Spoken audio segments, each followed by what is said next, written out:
యేసు ప్రభుత్వ 12 మంది అపోస్తలులు ఒకటిగా ఉండటం అంటే చిన్న విషయం కాదండి, చాలా గొప్ప భాగ్యం అది. 100 మందిలో 12 మందిని మాత్రం ఆయన సెలెక్ట్ చేసుకొని వాళ్ళకి అపోస్తలులని పేరు పెట్టాడు. 12 మందిలో ఎవరు కూడా సెలెక్ట్ అయ్యారు? యూదా. అందులో మళ్ళీ డబ్బు సంచి ఏడు దగ్గరనే పెట్టాడు, కానీ అందులో నుంచి దొంగతనం చేసుకుంటూ వచ్చాడు. అది చాలా అన్నట్టు చివరికి యేసుని అమ్ముకుందాం అనుకున్నాడు, అమ్మేశాడు డబ్బు కోసం. చివరికి ఆ డబ్బు అయితే వచ్చింది. వచ్చిన డబ్బును తీసుకెళ్లి దేవాలయంలో పారవేశాడు, పోయాడు, ఊరు పోసుకున్నాడు. నడిమికి బద్దలై పేగులన్నీ బయటికి వచ్చి కుక్క చావంటారు చూసారా, అలా చచ్చిపోయాడు.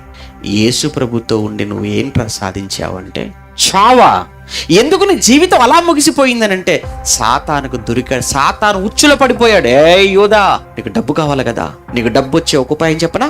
శాస్త్రులు పరిశీలించి అడుగుతున్నారు. నువ్వు వాళ్ళ దగ్గరికి వెళ్ళావనుకో, ఈయన గురించి నువ్వు ఇన్ఫర్మేషన్ ఇచ్చావనుకో, నీకు ఎంత కావాలో అంత ఇచ్చేస్తారు, వెళ్ళు, అసలు నీకు బోడు అవసరాలు ఉన్నాయి అని అలా వాడు మాయ చేసి మోసగించి బయటకు తీసుకొచ్చి వాళ్ళతో చేతులు కలిపేటట్టుగా చేసి డబ్బు సంచి చేతికి ఇచ్చి మొత్తానికి వదిలేశాడు. ఇక సాతాను వాడు ఉక్కిరి బిక్కిరైపోయాడు. ఛీ అనుకున్నాడు, తన జీవితాన్ని తానే ఛీ అనుకున్నాడు, అసహించుకున్నాడు. ఎంత దారుణంగా చచ్చిపోయాడు చూసారా? ఎందుకు? డబ్బాశ.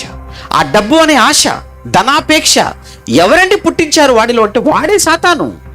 వాడికి వేసిన ఒక ఉచ్చు అనమాట, వాడికి వేసిన ఒక ఎర.